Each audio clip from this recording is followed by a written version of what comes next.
চলন্ত ভেসেল থেকে ঝাঁপ যাত্রীর নিখোঁজ যাত্রীর খোঁজ চালাচ্ছে প্রশাসন। গতকাল রাত্রি 8:30 নাগাদ কাকদ্বীপের লট নাম্বার 8 থেকে যাত্রী বোঝাই করে নিয়ে গঙ্গাসাগরের কচুবেড়িয়ার দিকে আসছিল একটি যাত্রী বোঝাই ভেসেল। বেশ কিছুটা আসার পর হঠাৎ ভেসেল থেকে এক যাত্রী ঝাঁপ দিয়ে মুড়িগঙ্গা নদীতে। বাকি যাত্রীদের চিৎকার শুনে ভেসেল চালক ভেসেল ঘুরিয়ে ঝাঁপ দেওয়া যাত্রীকে উদ্ধারের জন্য এগিয়ে যায়, কিন্তু ওই যাত্রীর কোনো খোঁজ আর পাওয়া যায়নি। খবর দেওয়া হয় সাগর থানায় ও হারু পয়েন্ট কোস্টাল থানায়। ঘটনাস্থলে পুলিশ পৌঁছে এবং সাগরের বিডিও কানাইয়া কুমার রাও আছেন এবং বেশ কয়েকটি নৌকা নিয়ে রাতেই ওই ঝাঁপ দেওয়া যাত্রীর খোঁজ চালায়। এখনো পর্যন্ত যাত্রীর কোনো খোঁজ পাওয়া যায়নি। আমি ভেসেলটা 8:15-16 নাগাদ আসার সময় লরির 1 নম্বর টাওয়ারের কাছাকাছি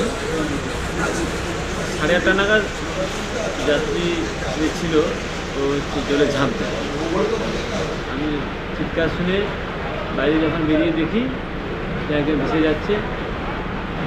অন্ধকারের জন্য লাইট জ্বালাম, লাইট জ্বলে যখন দেখলাম বেরিয়ে যাচ্ছে, সেটা ঘুরিয়ে যখন কাছাকাছি যাই, যে যেরকমভাবে ডিউটি করে সেরকম ডিউটি করছে। হঠাৎ মাত্র নিচ থেকে চিৎকার, ভেসেল ছাড়ার ঠিক 15 মিনিটের মধ্যে চিৎকার, 10-15 মিনিটের মধ্যে চিৎকার কি না ভেসেল থেকে লোক ঝাঁপ দিয়েছে। শুনতে পেয়ে আমাদের ভেসেল কর্মী তৎপরতার সঙ্গে সঙ্গে ভেসেলকে তার ঘুরিয়ে মোটামুটি খোঁজাখুঁজি করে গভীর রাত, প্রায় রাত্রি মানে এতটাই অন্ধকার ছিল যে কোনো আর কোটালের প্রবল স্রোত, সেই কারণবশত ভেসেল ঘুরিয়ে